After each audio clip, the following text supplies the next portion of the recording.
Bonjour, je suis Catherine Le Boutin, je suis conservateur général du patrimoine et je suis au Musée d'archéologie nationale de Saint-Germain-en-Laye responsable de la politique scientifique, c'est-à-dire à la fois de la politique de mise en valeur scientifique des collections et de l'enrichissement de ces collections.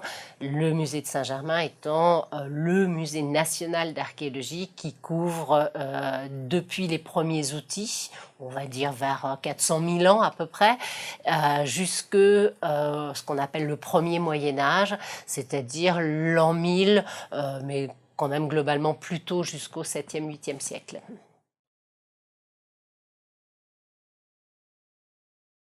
Alors, les deux termes d'archéologie et de territoire sont liés par nature, je dirais, puisque au même titre que ce qu'on appelle les monuments historiques, les vestiges archéologiques, qui sont aussi bien des vestiges mobiliers que des vestiges immobiliers, ils sortent du sol, donc ils sont vraiment sur un territoire. Ils n'ont pas eu de mobilité, donc ils sont vraiment l'expression d'un territoire. Alors ensuite, cette expression, elle peut être très forte à un moment donné. Je prends le cas par exemple du musée du Grand Pressigny. Le Grand Pressigny, au 3e millénaire, ça a été un territoire avec une identité extrêmement marquée, beaucoup plus qu'auparavant, beaucoup plus qu'ensuite. On peut prendre des tas d'exemples comme ça, que ce soit pour la période préhistorique ou pour la période antique. Donc il y a des moments où l'archéologie peut être vraiment une vraie carte d'identité actuelle pour un territoire.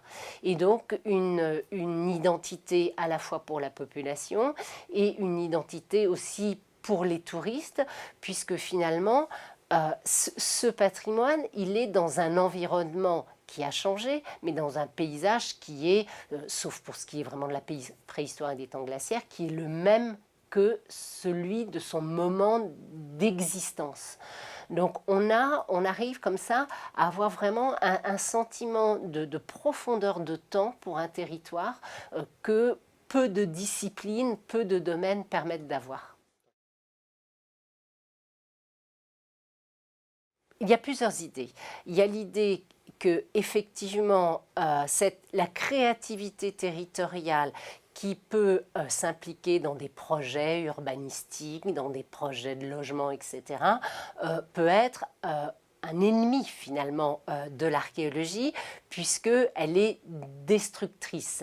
Elle est aussi révélatrice d'une certaine façon, puisque l'archéologie préventive, elle est suscitée par ces projets. S'il n'y avait pas de projet, il n'y aurait pas de fouilles. Donc quelque part, la créativité, la mise au jour d'informations nouvelles sur un territoire archéologique, elle est liée à cette créativité contemporaine de ces territoires, avec effectivement, comme dans tous les domaines, des aspects positifs puis des aspects négatifs, en particulier des problèmes de coûts, des problèmes de délai, etc. Mais en tout cas, il est sûr que l'archéologie préventive, qui est vraiment impulsée par les travaux contemporains, par l'aménagement du territoire contemporain, a été une source d'information et est toujours une source d'information colossale sur les mondes anciens. Donc cette créativité, c'est pas seulement recréer un monde ancien, c'est effectivement le dynamisme est source de connaissances archéologiques. Et c'est pour ça qu'on dit, et c'est vrai, que finalement le plus grand destructeur du patrimoine archéologique, ce sont les travaux agricoles. C'est-à-dire c'est finalement le quotidien plus que les grands aménagements, les grands travaux contemporains. Le paradoxe des fouilles, c'est qu'on va parler d'archéologie préventive, essentiellement, puisque c'est vraiment ce qui permet de dégager des très très grandes surfaces. L'archéologie préventive, elle est, sauf exception, fournisseur d'énormément de données. Mais dans ces données, il y a un pourcentage assez faible qui est matérialisable aux yeux du public.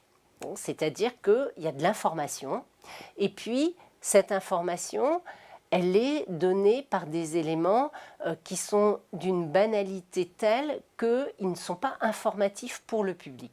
Et vous avez généralement un pourcentage assez faible d'objets qui peuvent être emblématiques. Et c'est pour ça qu'on les met effectivement en avant, parce qu'ils vont permettre autour d'eux de faire parler des objets beaucoup moins parlants. Et puis il y a toute une part de la fouille aussi qui est fondée sur quelque chose qui n'existe pas, je dirais. Soit ce sont des éléments qui ont disparu, tout ce qui est vestige organique, par exemple, a généralement disparu. Tout ce qui est les cheveux, quelle était la couleur des cheveux, quelle était la forme ou la couleur des habits, la façon de les tisser, etc. Donc il y a tout un ensemble qui fut un jour du matériel qui n'existe plus.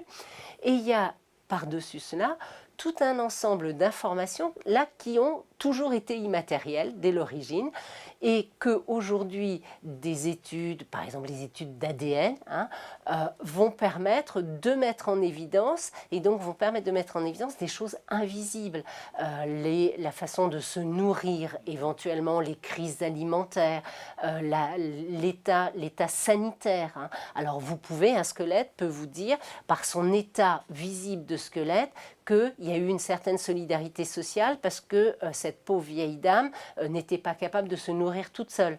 Mais visiblement, vous ne verrez pas s'il y a eu effectivement du stress alimentaire pendant 10 ans ou si ce sont des populations qui sont bien nourries. De même, les filiations entre les uns et les autres. Donc il y a tout un ensemble d'informations qu'on va invisibles, qu'on va aller chercher et qu'on ne pourra rendre que sous forme d'informations et non pas de vestiges tangibles.